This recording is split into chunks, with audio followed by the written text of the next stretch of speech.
Countdown शुरू हो चुका है। कुछ दिन बाद जालंधर उपचुनाव को लेकर वोटिंग होनी है और इसे लेकर बीजेपी ने अब अपनी पूरी ताकत लगा दी है। प्रचार में किस तरह का जोश है, किस तरह का जुनून है, खुद इस पर बात करने के लिए पंजाब के पूर्व मंत्री और बीजेपी के बड़े दिग्गज सुरजीत जियानी हमारे साथ हैं। सर, किस तरह का जोश है पार्टी में? नमस्कार। देखो, पार्टी कोई भी पार्टी हो, इलेक्शन जो है तनदेही से और मन से इलेक्शन लड़ते हैं। हर एक अपनी अपनी प्रेस्टीज का सवाल होता है। तो भारतीय जनता पार्टी तो कहीं भी इलेक्शन लड़ती है तो अपने वर्कर पूरे काम करते हैं और करना भी चाहिए। डोर टू डोर संपर्क भी करना चाहिए और अपनी बात लोगों को रखनी चाहिए, लोगों की बात सुननी भी चाहिए। तो इसलिए भारतीय जनता पार्टी और दूसरी पार्टियां भी फील्ड में लगी हुई है। कोई खाली भारतीय जनता पार्टी नहीं लगी, कोई भी पार्टी हो, इलेक्शन के टाइम सब वर्करों को लगना ही पड़ता है। इस बार का जो प्रचार भारतीय जनता पार्टी कर रही है वो शहरी इलाका छोड़कर ग्रामीण और दूर दराज के इलाके हैं। ऐसा लगता है कि बीजेपी के लिए ये चुनाव ऐसा बीज है जो गांव में बोएं और 2024 तक उसके फल मिल जाएं। देखो, बात यह है कि लोग बड़े समझदार हो चुके हैं। लोगों ने आम आदमी पार्टी को वोट देकर अपने आप में महसूस कर रहे हैं कि हम ठगे गए। आम आदमी ने कुछ नहीं किया। आज माताओं बहनों में एक रोष है कि इन्होंने जब वोट लिए थे, इन्होंने कहा था 18 साल के ऊपर माता बहनों को 1,000 रुपया महीना का देंगे। अब वो कह रहे हैं हमारे आज इनके 13-14 महीने हो गए, 14-14 हज़ार रुपये एक महिलाओं के हमारे खाते में डलना चाहिए। तो ये सिर्फ विश्वास के सवाल, ये कुछ विश्वास देने के सवाल कुछ नहीं डाल रहे। तो आम आदमी पार्टी को तो पंजाब में लोगों को नफरत हो गई। और आपने संगरूर का चुनाव, उसमें भी लोगों ने 3 महीने के बाद भी इनको रिजल्ट दे दिया। और जो संगरूर सीट थी वो तो एक बहुत इनकी सीट थी और इनको वो मानते थे भी हमारा तो किला या गढ़ यही है, तो वो भी ढह गया। लेकिन ये तो आपके आरोप हैं, एक विरोध, आप क्योंकि विरोधी पार्टी में हैं और ऐसे आरोप लाजमी भी हैं।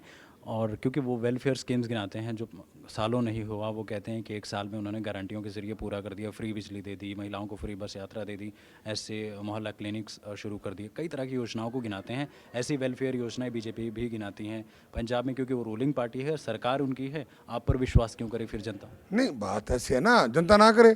जनता भुगत भोगी है, जनता भोग रही है। इनका एक मेन वादा था, सबसे बड़ा वादा इनका ये था, बिजली तो फ्री दे रहे थे। हम 200 यूनिट दे रहे थे काली बीजेपी सरकार में, कहाँ नहीं दे रहे, 200 यूनिट दे रहे थे और बुढ़ापा पेंशन भी दे रहे थे। सघन स्कीम इन्होंने स्कीमें वोट की है। तो फिर आपको वोट क्यों नहीं? इन्होंने तो स्कीमें जो हमारी सरकार की टाइम की स्कीमें थी वो बंद की है। इन्होंने राशन कार्ड लोगों के कटवा दिए, राशन लोगों के बंद कर दिए, सघन स्कीम ये दे नहीं रहे। और ये मतलब झूठा एक वादा बिजली वाला ये करके बात कर रहे हैं। झूठे वादा, उसमें क्या है, जो 200 यूनिट नया वादा इन्होंने एक ही नया वादा किया था, वो इन्होंने किया था कि 1,000 रुपये 18 साल की महिलाओं को हम ऊपर जो भी देंगे। नया वादा वो था, बाकी तो ऑलरेडी चल रहे थे। इन्होंने नया कौन सा कर दिया?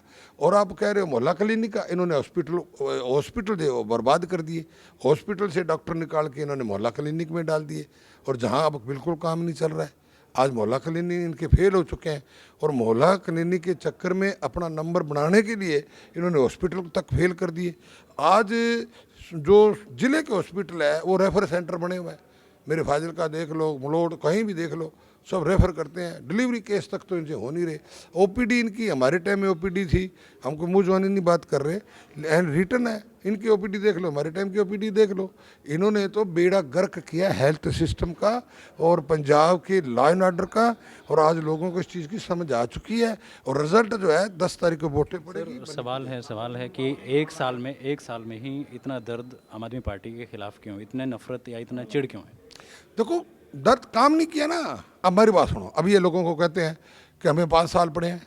अरे भाई, जब वोट लेने थे आप ये कह रहे थे हम कुर्सी पे बैठते ही, मैंने प्लानिंग पहले ही बना रखी है, कुर्सी पे बैठ दे 1,000 रुपये दे देंगे। जब तो वादा ये किया था, ये जब या तो उस टाइम ये कहते कि हम 1,000 रुपये दे तो देंगे 5 साल बाद अंदर दे देंगे, 4 साल में 3 साल में दे देंगे, और दिया नहीं। तो मतलब जो इन्होंने वादों किए से मुकर रहे हैं। ये तो चलो आरोपों की बात हो गई। पंजाब में इस वक्त जो चुनाव है उसमें एक मूवी थी बहुत पुरानी, कहते हैं वक्त हमारा है।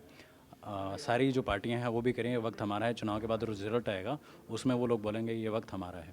बीजेपी का भी कुछ ऐसा ही प्रॉमिस है, ऐसा ही कुछ क्लेम है? नहीं, बीजेपी ने तो काम किया है। मोदी साहब ने जो कहा है, अटल बिहारी वाजपेयी ने जो कहा है, आज पंजाब के अंदर डेवलपमेंट, विकास। आज यूपी देख लो, जहाँ बीजेपी की सरकार है, आज यूपी के अंदर पंजाब के लोग डिमांड कर रहे हैं कि योगी जैसा मुख्यमंत्री चाहिए, खट्टर जैसा मुख्यमंत्री चाहिए। क्यों? वहाँ काम हो रहे हैं, जब सबकी रिश्तेदारी सबको पता है। आज ये फिर सरकार है।